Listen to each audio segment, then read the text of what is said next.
0 gauge today from a 2 gauge. This is what everyone always asks me about. And the key is these right here. This is a 1 gauge.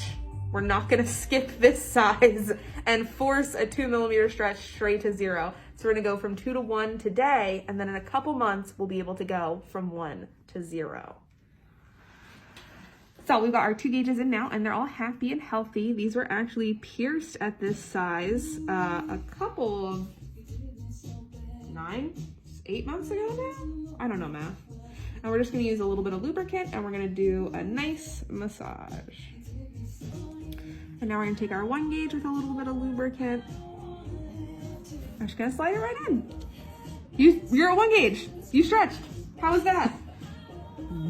Did you even feel it? Very anticlimactic. I'm gonna pop the little O-ring on the back. Step on me at the same time. I did just step on Rob's foot. He's in my way. What's new? Trying to do this with lube all over everything is really a fun challenge. There we go. And I'm gonna clean off all the lube that's all over your ear. And then we'll do the other side.